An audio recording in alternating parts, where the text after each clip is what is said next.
നമസ്കാരം. ഒരു കാലത്ത് ജനങ്ങളുടെ മുന്നിൽ ശുദ്ധ രാഷ്ട്രീയത്തിന്റെ പ്രതീകമായി സ്വയം അവതരിപ്പിച്ച നേതാക്കൾ ഉണ്ടായി. അധികാരത്തിന്റെ കൊടുമുടിയിലിരുന്നാലും പൊതുജീവിതത്തിന്റെ ധാർമ്മികത കാത്തു സൂക്ഷിക്കണമെന്നവർ പ്രസംഗിച്ചു.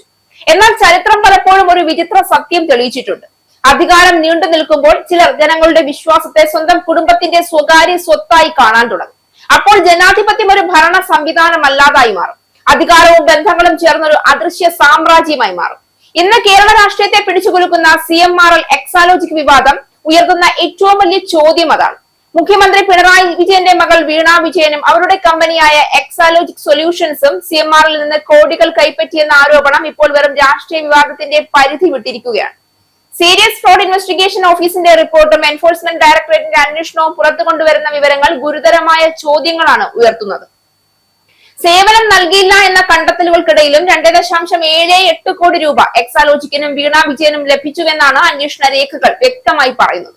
നൽകിയ വായ്പ തിരിച്ചു കിട്ടാനായി അതേ ആൾക്ക് വീണ്ടും വായ്പ നൽകുന്ന അസാധാരണ സാമ്പത്തിക ഇടപാടാണ് കരിമണൽ വ്യവസായി ശശിധരൻ കർത്തയുടെ കമ്പനിയും പിണറായി വിജയന്റെ മകൾ വീണയുമായി നടന്നതെന്ന് സീരിയസ് ഫ്രോഡ് ഇൻവെസ്റ്റിഗേഷൻ ഓഫീസിന്റെ റിപ്പോർട്ടിൽ പറയുന്നുണ്ട്. കർത്തായും ഭാര്യ ജയയും ഡയറക്ടർമാരായ ധനകാര്യ സ്ഥാപനമായ എംപവർ ഇന്ത്യ 2015 ഓഗസ്റ്റിൽ വീണയ്ക്ക് 25 ലക്ഷം രൂപ 12% പലിശയ്ക്ക് വായ്പ നൽകി. വ്യവസ്ഥപ്രകാരമുള്ള തിരിച്ചടവ് 2016 ഓഗസ്റ്റ് 1 തുടങ്ങിയിട്ടില്ല. എന്നിട്ടും 2016 ഓഗസ്റ്റ് 28 വീണയ്ക്ക് കമ്പനി 25 ലക്ഷം കൂടി വായ്പ നൽകി. ഈ അപൂർവ ഇടപാടിന്റെ സമയത്ത് പിണറായി വിജയൻ മുഖ്യമന്ത്രിയായി കഴിഞ്ഞിരുന്നു. 2016 നവംബറിൽ 4 ലക്ഷം രൂപ തിരിച്ചടച്ചു. 2017 വീണയെ 5 ലക്ഷം രൂപയും അവരുടെ കമ്പനിയായ എക്സാലോജിക് സൊല്യൂഷൻസിനെ 3 ലക്ഷം രൂപയും വീതം പ്രതിമാസ പ്രതിഫലം നിശ്ചയിച്ച് CMRLന്റെ കരാറുകാരാക്കി. CMRL നിന്ന് പണം എത്തിയ മുറയ്ക്ക് 2017 മെയ് മുതൽ 2019 ഫെബ്രുവരി വരെ 12 തവണകളായി 45 ലക്ഷം രൂപ വായ്പയിലേക്ക് അടച്ചു. നൽകാത്ത സേവനത്തിന് വീണയ്ക്കും കമ്പനിക്കും പ്രതിഫലം നൽകിയതിനൊപ്പം കർത്തായുടെ കമ്പനി വീണ തിരിച്ചടക്കേണ്ട വായ്പയുടെ ബാധ്യത കൂടി പബ്ലിക് ലിമിറ്റഡ് കമ്പനിയായ CMRLന്റെ തലയിലിട്ടുവെന്ന ഗുരുതര കണ്ടെത്തലാണ് SFIയുടേത്.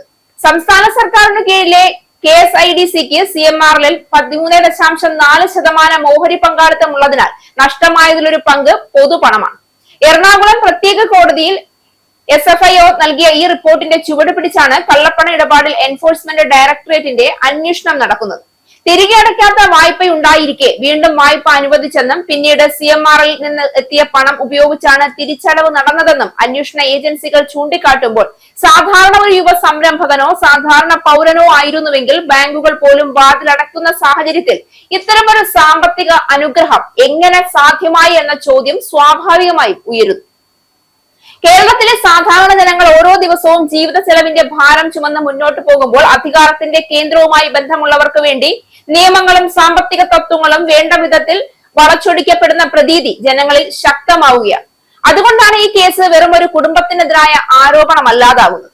അധികാരവും സ്വാധീനവും ഉപയോഗിച്ച് പൊതു സംവിധാനങ്ങളെ മറികടക്കാനാകുമോ എന്ന ജനാധിപത്യത്തിന്റെ അടിസ്ഥാന ചോദ്യമായി ഇത് മാറുന്നത്. ഇതിനിടയിൽ ED നടത്തിയ റെയ്ഡുകളും അക്കൗണ്ടുകളും മരവിപ്പിച്ചതും അന്വേഷണം കൂടുതൽ ഗൗരവത്തിലേക്ക് കടന്നുവെന്ന സൂചനയാണ് നൽകുന്നത്. വീണ വിജയന്റെ ഫോൺ ഉൾപ്പെടെയുള്ള ഡിജിറ്റൽ തെളിവുകൾ പരിശോധിക്കുന്നതും ചോദ്യം ചെയ്യലിലേക്കുള്ള നീക്കങ്ങളും കേസിന്റെ അടുത്ത ഘട്ടം നിർണായകമാക്കുന്നു. ജനാധിപത്യത്തിൽ അധികാരം ജനങ്ങളിൽ നിന്നാണ് വരുന്നത്, കുടുംബങ്ങളിൽ നിന്നല്ല. ജനങ്ങളുടെ വിശ്വാസം ഭരണാധികാരികൾക്ക് നൽകിയിരിക്കുന്ന ഒരു ഉത്തരവാദിത്വമാണ്, പാരമ്പര്യ സ്വത്തല്ല. ആ വിശ്വാസം ഒരിക്കൽ തകരുകയാണെങ്കിൽ ഏറ്റവും വലിയ നഷ്ടം ഒരു രാഷ്ട്രീയ പാർട്ടിക്കല്ല, ജനാധിപത്യത്തിനു തന്നെയായിരിക്കും. ഇന്ന് CMRL എക്സാലോജിക് വിവാദം കേരളത്തോട് ചോദിക്കുന്നത് അതേ അസ്വസ്ഥമായ ചോദ്യമാണ്. അധികാരം ജനങ്ങളെ സേവിക്കാനാണോ അതോ സ്വന്തം കുടുംബക്ഷേമത്തിനോ?